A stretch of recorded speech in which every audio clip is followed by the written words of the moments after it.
will study interference through wedge shaped film today. So it is on wedge shaped film.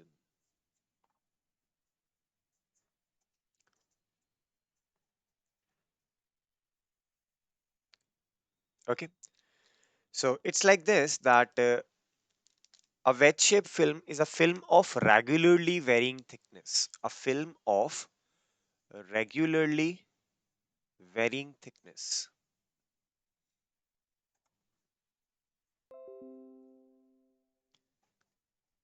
Regularly varying thickness, and what do I mean by this is suppose you have a straight plane, and on this straight plane, another plane is inclined at an angle theta. And you see that because of this inclination, the distance between the two planes is regularly changing. As if I say that this is my AX plane or OX plane, and let me call this one as OY plane, what I would see that as I will move towards positive side of X, or as I will increase the distance from O, I would see that the thickness of this film will actually increase. It is something like that as of an edge on an X. X का नाम सुना है आपने? X एक tool होता है, कभी सुना हो? Yes, Yes, sir. sir, वो Kulhadi. कुल्हाड़ी एग्जैक्टली exactly. तो उस कुल्हाड़ी की जो एज होती है वो भी कुछ इस तरीके से होती है, so that you put proper pressure in order to cut down wood. तो पीछे से ज्यादा और आगे आके ये शार्प होता जाता है. It's something like this. और रेगुलरली वेरिंग है, इसका मतलब कहीं ऐसा नहीं होगा कि इस जगह से ऐसे फिर एकदम ऐसे हो गई फिर और कम हो गई, and this is what you are calling as a कुल्हाड़ी. No, this is not allowed. You have a regularly varying film. Fine. और ये जो है वो डेंसर मटेरियल होगा, और बाहर इस जगह एयर होगी, या आप कह सकते हैं it would be some rarer material. It would be air or some other rarer material, and similarly on the other side also there would be air or some other rarer material. Fine. Now we will study how can we observe interference pattern when light will fall on a thin film of such a type. Okay, so this is what we have to do now. So let me just flip the page. आप एक diagram जरूर बना लीजिएगा. What do we mean by a thin film? Fine. So वही thin film में दोबारा से बना रहा हूँ, but this time it would be certainly somewhat larger film. ये हमारी हुई plane, and this let me call as my other plane, and this angle is what I say theta. Fine. तो मान लीजिए फॉर एग्जांपल एक रे है जो इस पॉइंट ए पर इंक्लाइंड है, या आपने इंसिडेंट कराई है. So let me call this as a ray which is incident on it. Still they are coming, although we are already late, but they are still joining in. Okay, no problem. So there is a normal. Let me call this as a normal, and on this normal let's say एक रे आती है जिसका कि नाम रखते हैं S A.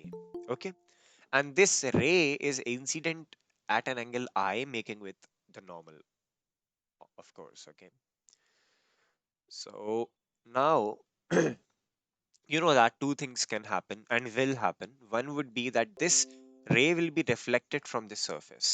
Okay, this ray will be reflected from the surface, and I can call this as AR, let's say.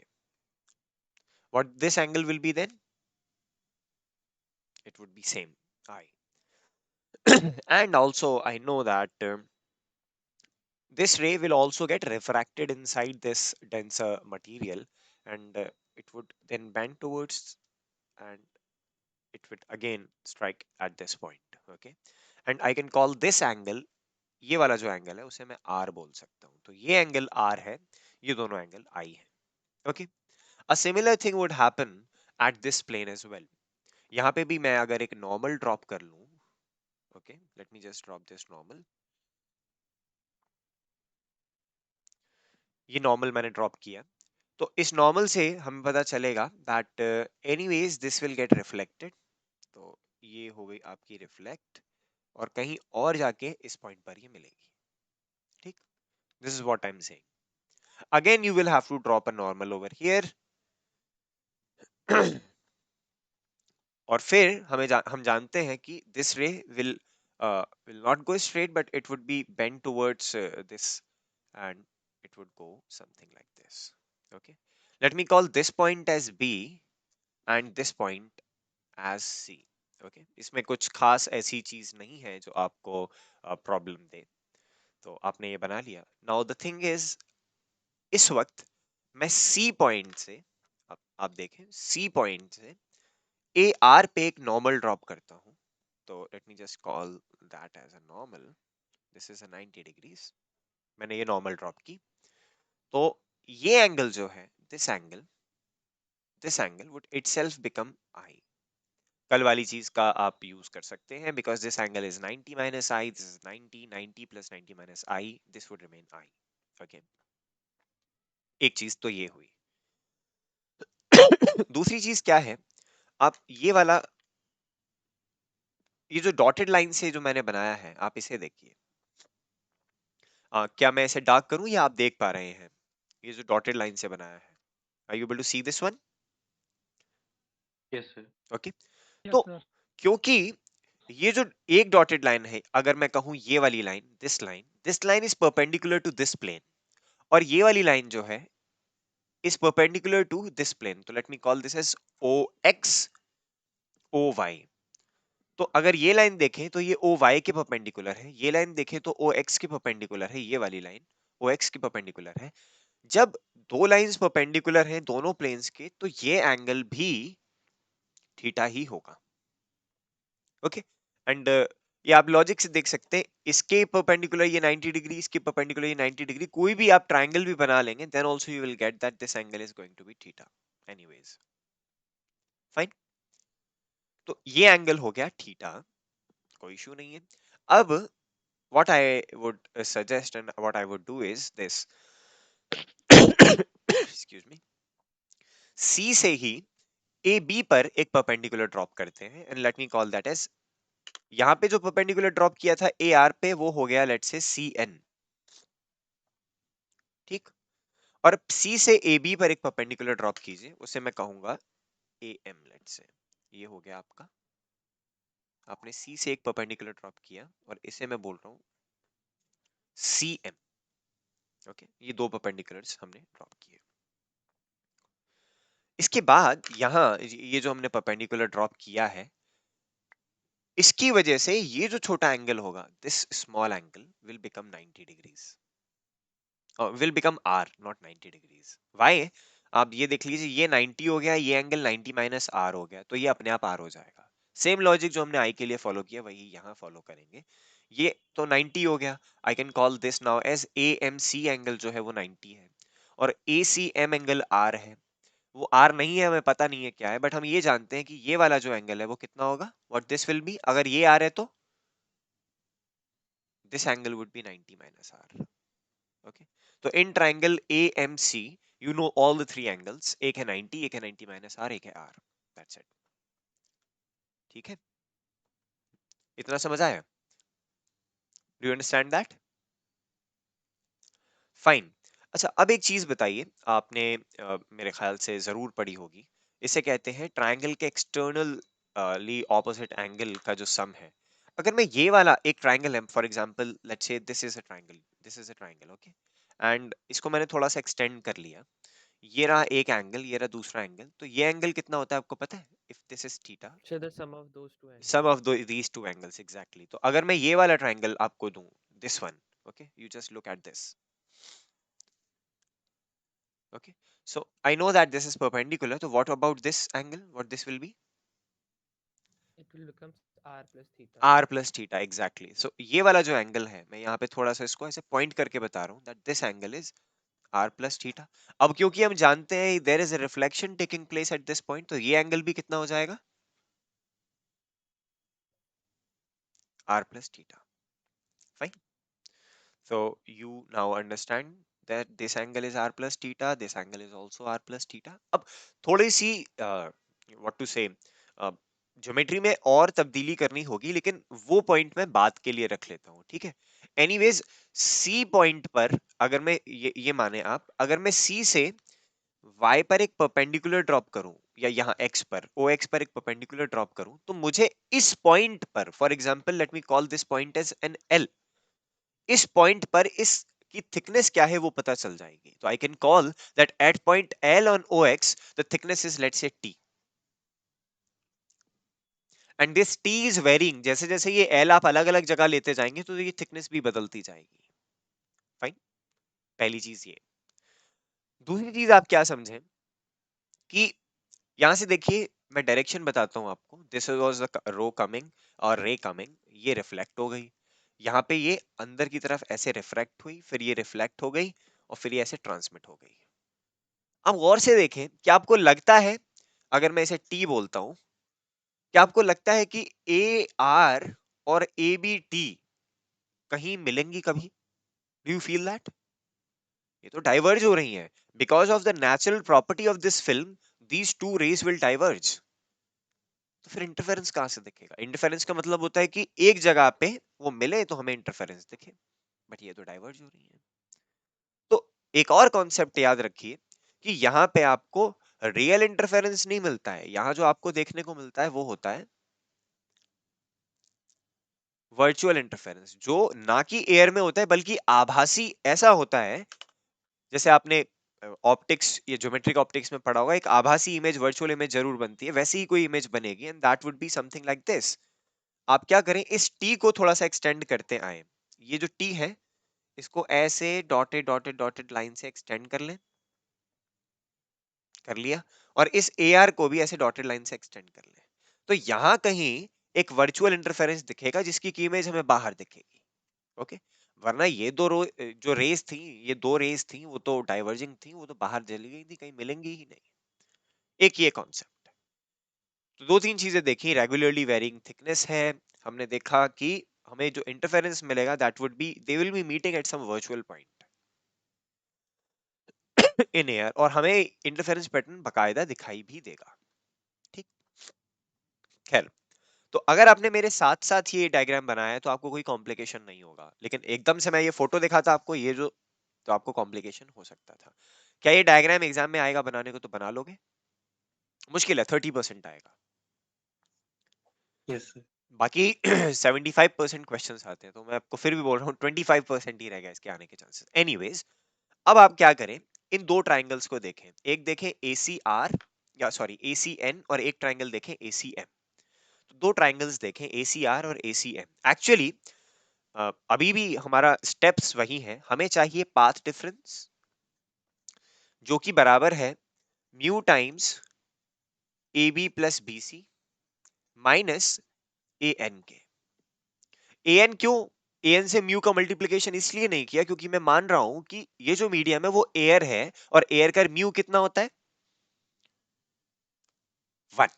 1. That's why ये A N into mu one किया तो वो 1 हो गया, और बाकी मैं जानता हूं A B plus B C is the extra distance which this ray has travelled. और उसके बाद तो हमने सारे डिस्टेंस को हटा दिया, now we have neglected and the virtual interference would take place. ठीक है, तो this is what we have learn. अब स्नेल्स लॉ लगाते हैं। दूसरा स्टेप यही था, कल भी आपने देखा था, दोनों केसेस में स्नेल्स लॉ लगाया था। स्नेल्स लॉ इन दो ट्राइंगल्स पे लगाएं, it means we will get to know about mu if you know about sine I and you know about sine R. तो आप बताइए, in triangle A C N and in triangle A C M, sine I क्या होगा? What would be the value of sine I? It is, बताएं, it is perpendicular is an, hypotenuse is AC. C. AC. Exactly.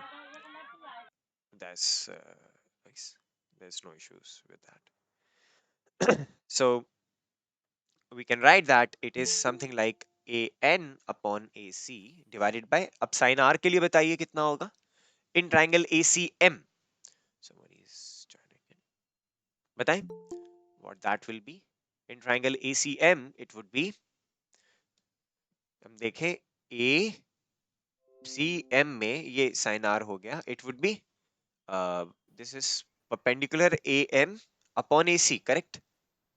Somebody's Yes, yes, mic is on, please turn that off, please turn that off. तो हमारे पास क्या बचा?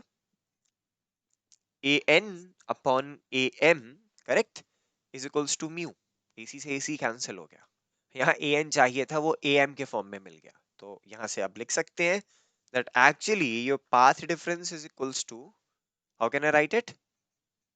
Mu AB plus BC minus, I have seen that an is equals to mu times am, तो मैं लिख सकता हूँ am, और वो mu था वो कॉमन ले लिया। ठीक है, यहां तक ठीक चल रहा है? बात समझ आई आपको? Would you get it? yes, okay, अब ये देखें आप, अगर AB में से, गौर से देखिए, अगर AB में से, मुझे एक्चुअली यहाँ यूज नहीं करना चाहिए था because there is still some geometry which is to be made anyways, एक और बार डायग्राम बना लेंगे। आप देखें, अगर AB में से AM माइनस हो जाए, तो यहाँ BC तो हटा दें, BC की जरूरत नहीं है, AB में से AM माइनस हो जाए तो हमें, हमारे पास क्या बचेगा? Only MB. MB या BM। तो एक्चुअल पाथ डिफरेंस जो है, इसके पीछे कुछ लिखा है या, जो एक्चुअल पाथ डिफरेंस है डेल्टा, वो है actually mu into BC plus MB बोल दें या BM बोल दें, आप जो भी,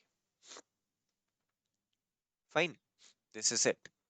ओके देन, अब क्या है, अब थोड़ी सी ज्योमेट्री और बनानी थी, कि आपने देखा हमने यहाँ पे एक CL बनाया, ये OX वाले पे एक CL बनाया, और ये T हमें मिल गया था। तो आप भी मेरे साथ ये डायग्राम दोबारा से बना लें, या फिर मैं इसी पर आपको समझा दूं, आप थोड़ा सा क्या कहें, मैसी हो जाएगा, but it would save a lot of our time. Actually what I am actually wanted to do is this, that ये जो लाइन है ना CL, इसको मैं दोबारा से T पे एक्सटेंड करता, यानी यहाँ पे ऐसे T टाइम्स एक्सटेंड की, और इस AB को भी ऐसे यहाँ एक्सटेंड करता, डन। और एक्सटेंड करने के बाद मुझे मिलता है एक आइसोसलीस ट्राइंगल, एक आइसोसलीस ट्राइंगल जिसमें ये एंगल जो है वो होता R प्लस थीटा, और ये एंगल भी होता excuse me R plus theta, fine. तो ये बड़ा वाला ट्राइंगल आप देखें BCP, इन ट्राइंगल BCP, तो यहां से मैं बोल सकता था, अगर आप देखते कि क्योंकि ये ट्राइंगल BCP आइसोसलीस ट्राइंगल है, तो BC को किससे रिप्लेस कर सकता हूं, बताएं? बीपी से। BC को BP से रिप्लेस कर सकता हूं, तो यूजिंग दिस लॉजिक, ठीक है, ये आप लिख लीजिएगा that I have extended this CL to P such that this is T, this is T, now this becomes an isosceles triangle if I extend AB towards this point, okay? तो ये भी हमने ज्योमेट्री के हिसाब से ले लिया। Now I know something that this delta will be equals to mu, BC को मैंने रिप्लेस कर दिया है BP से, BP plus BM, now this is equals to mu times, ये पूरा कुछ हो जाएगा, it will be PM, right? यहाँ देखें, इस वाले ट्राइंगल में देखें, अगर ये PM हो गया यहाँ से यहाँ तक, अगर BP में ये MB जोड़ दिया तो ये PM हो गया। अब आपके पास एक राइट ट्राइंगल है which is CMP, okay, now you have a right triangle CMP। तो ये ऐसा आपने क्यों किया, ये आपने लिख देंगे कि हमने जो CL को एक्सटेंड किया LP के साथ में, फिर यहां से एक ट्राइंगल मिला आपको BCP, जो कि आइसोसलीस ट्राइंगल था, ओके।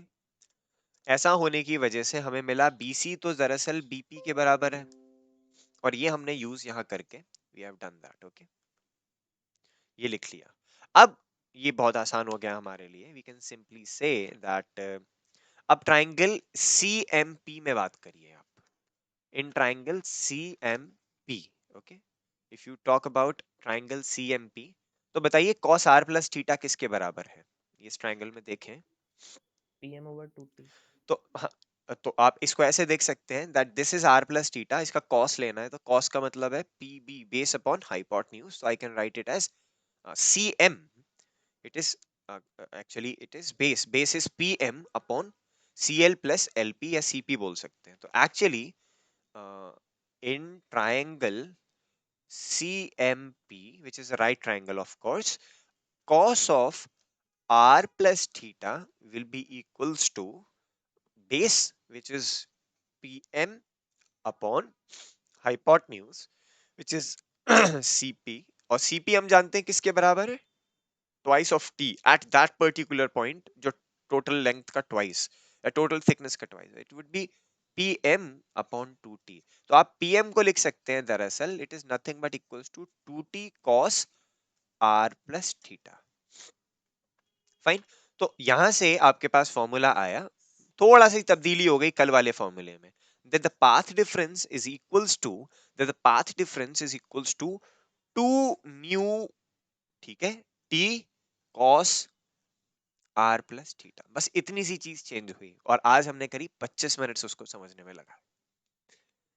अभी यहां पे कहानी खत्म नहीं हो जाती है. Is this the actual path difference? यहां पे आपको इंटरफेरेंस किस पैटर्न की वजह से मिल रहा है, रिफ्लेक्शन या transmission? Come on anyone. Transmission. Transmission? No. हमने देखा कि ये जो रिफ्लेक्टेड रे है ए आर और रिफ्लेक्टेड रे है सी टी, उसकी वजह से इंटरफेरेंस मिल रहा है, भले ही आपने इसे एक्सटेंड करके वर्चुअली कनेक्ट करके देखा है, but the interference is only and only because of reflection. और अगर रिफ्लेक्शन की वजह से इंटरफेरेंस है और रिफ्लेक्शन एक डेंसर मीडियम से है, तो एक पाथ डिफरेंस एक्स्ट्रा और आ जाएगा. किस किस नियम की वजह से, किस रिलेशन की वजह से? कल Stoke relation. Stokes relation. आपने अगर कल 15-16 बच्चे ऑनलाइन क्लास में थे, उनके अलावा भी अगर किसी ने देखा हो, तो हमने कल भी ये प्रूफ किया था कि अगर डेंसर सरफेस से कोई लाइट जो है रेयरर मीडियम में ट्रेवल करती हुई डेंसर से टकरा के लौट जाती है वापस रेयर मीडियम में, तो एक फेज डिफरेंस आ जाता है पाई का, या पाथ डिफरेंस आ जाता है लैम्डा बाई 2 का. तो क्योंकि यहाँ पे भी रिफ्लेक्शन की वजह से ही तब्दीली आई है, तो पाथ डिफरेंस नेट जो होगा वो कितना हो जाएगा? Actual path difference will be what?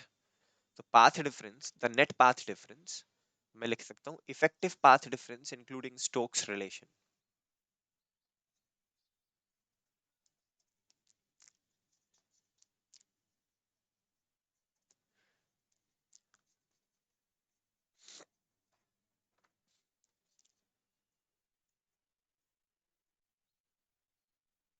Stokes relation, okay, relation would be delta जो भी आ रहा है will be equals to 2 mu T cos of r plus theta plus lambda by 2. Okay. अब यहां से आप लगा सकते हैं अपनी मैक्सिमा और मिनिमा की कंडीशंस. तो मैक्सिमा के लिए क्या होना चाहिए? मैक्सिमा के लिए बताएं, what would be the formula? So this 2 mu T cos of r plus theta for the case of maxima will be equals to plus lambda by 2 भी करना होगा, will be equals to 2n times lambda by 2. Fine. और जैसा कि कल हमारे पास formula आया था, तो मैक्सिमा के लिए कितना हो जाता है फिर? we can write simply that for maxima 2 mu t cos of r plus theta will become 2n minus 1 lambda by 2. Fine. तो ये एक मैक्सिमा की कंडीशन है. Excuse me. सिमिलरली मिनिमा के लिए अगर आप देखें, ओके, और ये चीज याद रखिएगा that here your n will start from, n will start from, बताइए. 1. 1, 1 to 2 infinity. और आगे तक ले जाएंगे आप. वहीं अब मिनिमा की बात करें तो 2 mu T cos r plus theta plus lambda by 2 equals to 2n plus 1 lambda by 2. तो फाइनली अगर सॉल्व करेंगे तो for minima you will gate 2 mu T cos r plus theta will be equals to 2n times lambda by 2. ठीक है, ये one वाला lambda by 2 इससे cut गया. तो ये आपके पास दो कंडीशन आ गई, मैक्सिमा की, मिनिमा की. ठीक. अब ये किस किस पर डिपेंड कर रहा है? ये इस पर डिपेंड कर रहा है कि थिकनेस किस जगह पर क्या है. ओके. पहले तो टी पैरेलल में कांस्टेंट था, अब T is not constant, T is varying. Okay. It depends on जो इंक्लिनेशन है वेज का वो कितना है, थीटा कितना है. इट डिपेंड्स ऑन किस वेवलेंथ के लिए आप देखेंगे कि वो मैक्सिमा होगा या मिनिमा होगा. Fine. So that's how it goes. Now you all know about the condition of maxima and minima. ठीक है. क्या ये बात समझ आई? आपने नोट किया साथ की साथ इसे? Have you seen that? Yes, sir. Okay. Yes. Yes. तो आपने अगर न्यूटन स्ट्रिंग का एक्सपेरिमेंट की स्लाइड्स पढ़ी हो या कुछ देखा हो, तो यही वाला कॉन्सेप्ट वेज शेप फिल्म का हम यूज करेंगे उसमें और देखेंगे। एनीवेज, ये जो इंटरफेरेंस आपने दोनों तरीके का पढ़ा ना, थिन फिल्म्स का इंटरफेरेंस, चाहे वो पैरेलल शेप हो या वो what to say wedge shape film हो, ये इंटरफेरेंस डिवीजन ऑफ एम्पलीट्यूड के एग्जांपल्स हैं। डिवीजन ऑफ वेव फ्रंट का एग्जांपल आपने एक बहुत माकूल एग्जांपल, इंपॉर्टेंट एग्जांपल देखा था, that was Young's double slit experiment, जिसमें वेव फ्रंट को डिवाइड किया था। यहाँ आप एम्पलीट्यूड को डिवाइड करते हैं, आधी इंटेंसिटी रिफ्लेक्ट हो जाए, आधी इंटेंसिटी अंदर जाके रिफ्रैक्ट हो, ट्रांसमिट हो जाए। तो ये जो एग्जांपल्स हैं थिन फिल्म के, वो दोनों किस कैटेगरी में आते हैं बताओ? due to division division of amplitude. Amplitude में आते हैं, एग्जैक्टली exactly. तो जब आप एग्जाम में लिखें तो ये कहीं मेंशन कर दें कि these are the example for interference due to division of amplitude. Fine, okay. अब एक छोटा सा टॉपिक इसी से रिलेटेड है। कल मैंने आपको एक क्वेश्चन एज अ असाइनमेंट नहीं, एज अ होमवर्क दिया था कि आप मुझे बताएं कि क्यों ब्रॉड सोर्स की जरूरत होती है। आप में से किसी ने भी मुझे जवाब खैर दिया नहीं। मैं एक्सपेक्ट भी नहीं कर रहा था कि आप देंगे, बिकॉज यू आर ओवरबर्डन आज, लेकिन जरूर टाइम निकाल के उस चीज का जवाब सोचिएगा कि क्यों ब्रॉड सोर्स की जरूरत पड़ती है और क्यों लेजर लाइट से इंटरफेरेंस नहीं देख पाएंगे। Okay, fine. एक छोटा सा टॉपिक और रखते हैं। There is someone who is saying, Ripunjay, you raised hand, you have to say something. ये सर मैं एक्चुअली आपको भेज नहीं पाया था, लेकिन मैंने सर्च किया था। Okay, you can then now send me. You can send me today. अभी नहीं, अभी तो I'm in class. So उसके बाद I will just have a look at it. Okay. Next heading डाल लीजिए. It is related to the same topic which we are doing now, and it is on how to find out the fringe width.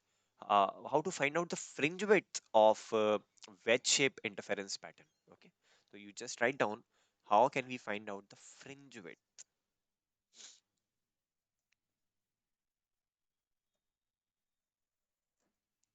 Okay. तो चलिए maxima से शुरू करें या minima से शुरू करें, वॉट एवर दैट इज। आप जानते हैं that if I see that the condition for bright fringe और I can say dark fringe, जो भी है वो अभी आपको बताया, तो मैक्सिमा की कंडीशन क्या होती है? It is 2 mu T, you told me something, cos of r plus theta, and after that you told me it is 2n minus 1 lambda by 2. That's how you told me, right? तो this is it. अब क्या करना है आपको? बस दो चीजें माननी है। पहली ये कि फ्रिंज विड्थ निकाल रहे हैं तो इट्स नॉट दैट टफ, थोड़ा सा इसको आसान बना लेते हैं। Consider that we are trying to find out the interference in, और the film is of air.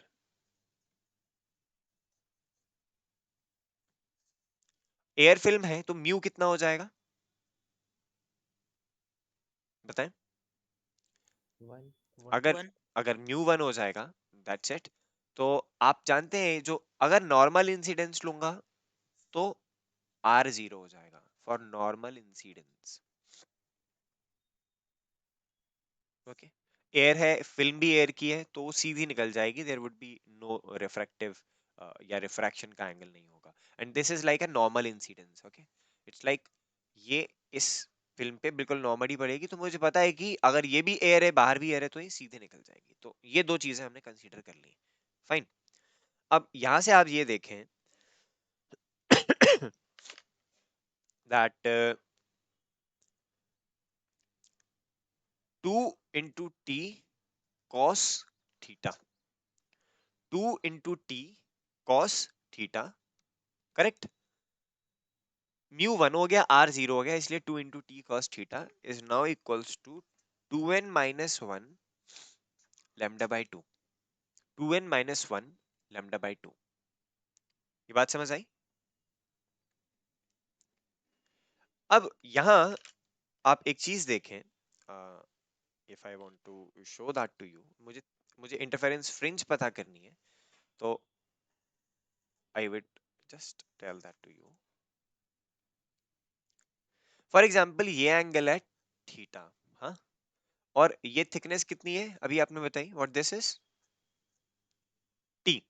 Okay, मैं बोल रहा हूं कि इस टी पॉइंट पे यहां से यहां मैं देखूं तो I am getting some X N. Okay, ये डिस्टेंस जो है वो nth फ्रिंज का डिस्टेंस है। इस टी इंक्लिनेशन पे या टी वाली थिकनेस पे मुझे nth फ्रिंज मिलती है। This is what I am saying.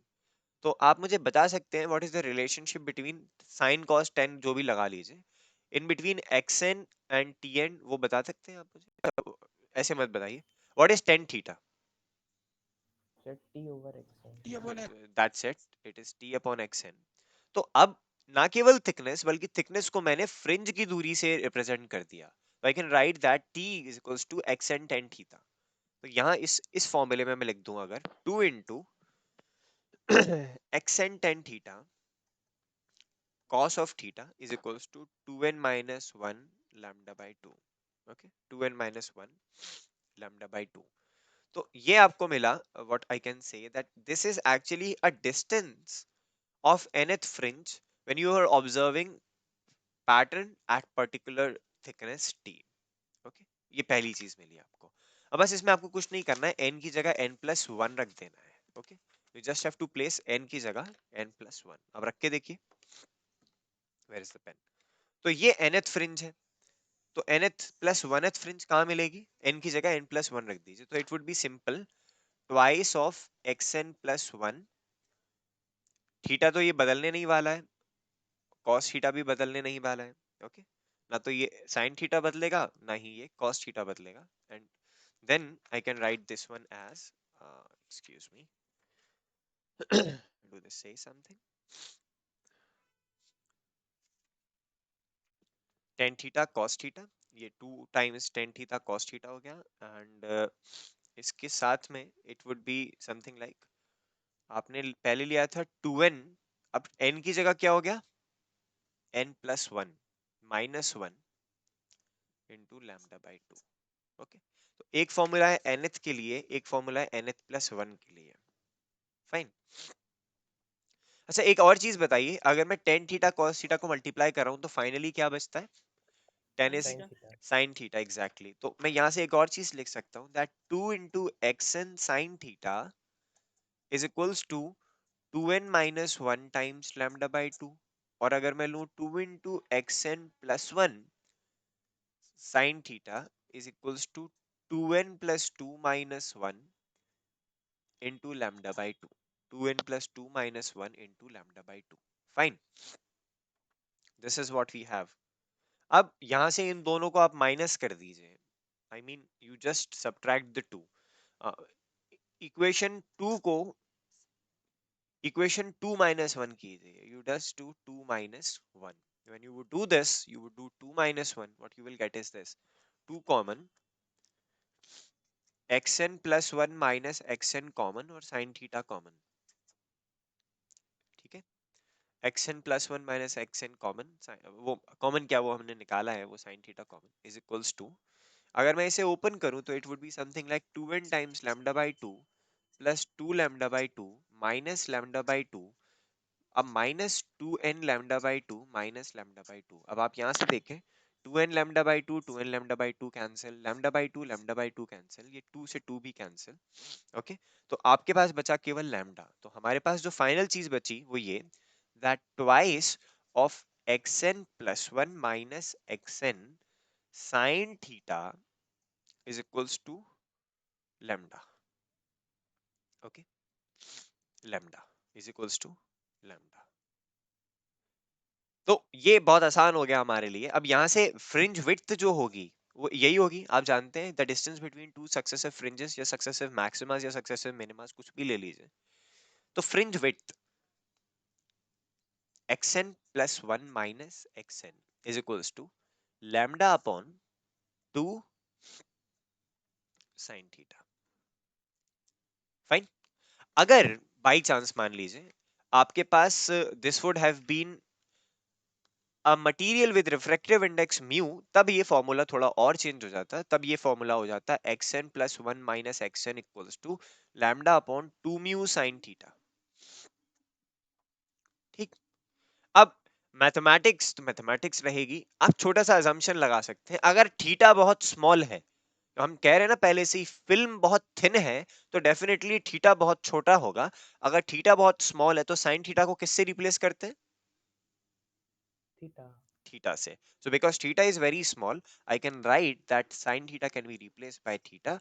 तो final formula आया that the fringe width is actually lambda upon 2 mu theta. इसमें कहीं थिकनेस नहीं आ रही है, इसमें थिकनेस को गवर्न करने वाला टर्म थीटा आ गया है, रिफ्रैक्टिव इंडेक्स आ गया है, वेवलेंथ आ गई है। और दरअसल आप कंफ्यूज ना होइएगा, लेकिन इसे कहते हैं ओमेगा, जो कि फ्रिंज विड्थ ही है।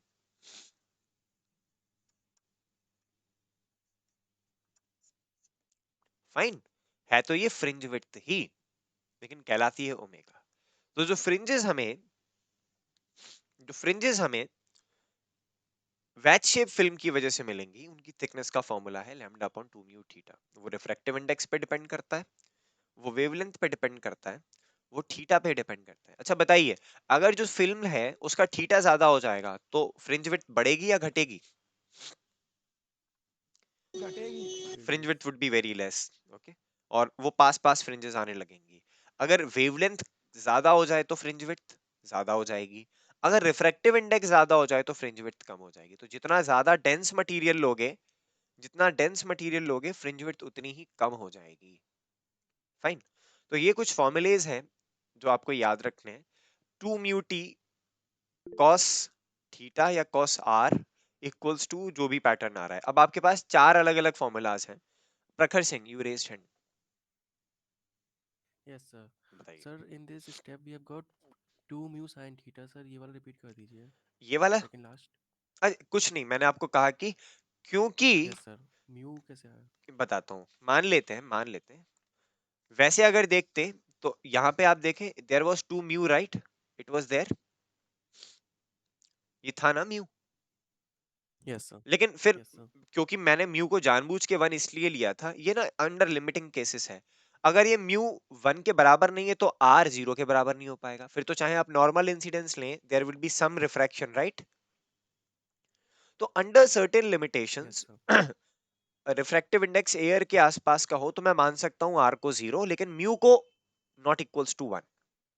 अगर मान लेते हैं म्यू को रिटेन करता तो म्यू इस फॉर्मूले में भी होता, यहाँ पे भी होता 2 mu t cos theta. R 0 मान लेते, म्यू को यस रखते, सर। फिर वो यहाँ भी होता 2 म्यू टी एक्सन tan theta cos theta. Are you getting it? Yes sir. और यहाँ भी यस सर, आई होता got to it. Mu two mu two mu, हर जगह होता और यहाँ भी यस। होता, इसलिए वो म्यू डिवीजन में आ जाता। दैट्स व्हाई वी से कि अगर नॉर्मली देखना है आपको किसी other refractive index which is different from air, you just use mu in the denominator. That's it, that's the formula for a fringe width. Okay,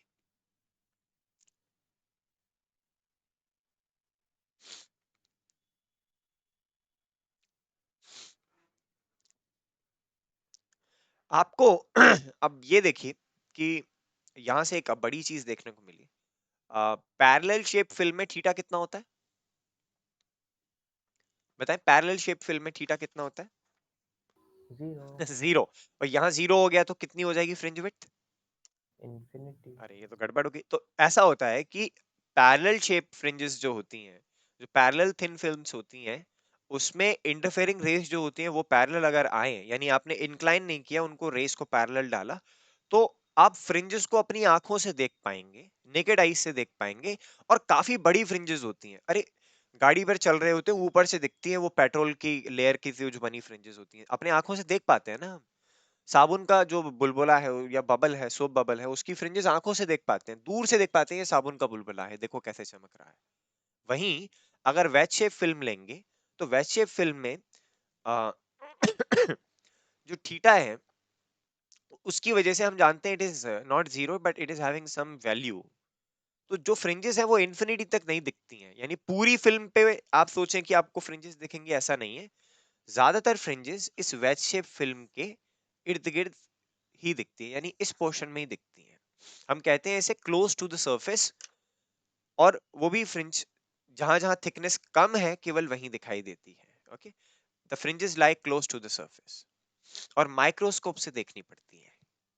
okay, ये अपनी आंखों से या टेलीस्कोप से नहीं, माइक्रोस्कोप से देखनी पड़ती है। तो फ्रिंजेस सच में बहुत बारीक होती है, महीन होती है। न्यूटन रिंग के एक्सपेरिमेंट में माइक्रोस्कोप का यूज करना पड़ता है। वहीं ये जो पेट्रोल वाली थिन फिल्म्स हैं उसमें कोई माइक्रोस्कोप का यूज नहीं करना होता है। ओके। अगर मोनोक्रोमैटिक लाइट यूज करें, केवल लैम्डा यूज करें, तो मोनोक्रोमैटिक फ्रिंजेस दिखेंगी। जैसे सोडियम लैम्प के केस में, आप न्यूटन रिंग के केस में सोडियम लैम्प को यूज करते हैं। ओके। तो ये लोकेशन ऑफ फ्रिंजेस की बात भी आपको ओरली मैंने बता दी कि आप पैरेलल थिन फिल्म है तो जितनी जहां तक फिल्म जाएगी वहां तक फ्रिंजेस दिखेंगी। लेकिन अगर वेज शेप फिल्म है तो फ्रिंजेस केवल सरफेस के आसपास होंगी, यानी इस सेंटर के आसपास होंगी, और वो भी ऐसी होंगी कि आपको माइक्रोस्कोप लगा के देखनी पड़ेंगी। बस इतनी सी बात है। आज के लिए इतना काफी है, and that's it for today's class. I will put the recording on hold. I will share the recordings with you after the class, maybe in the afternoon. And that's it. That completes the interference portion. I will now share a small worksheet with you so that you can use these formulas to apply and solve a few questions which are numerical ones.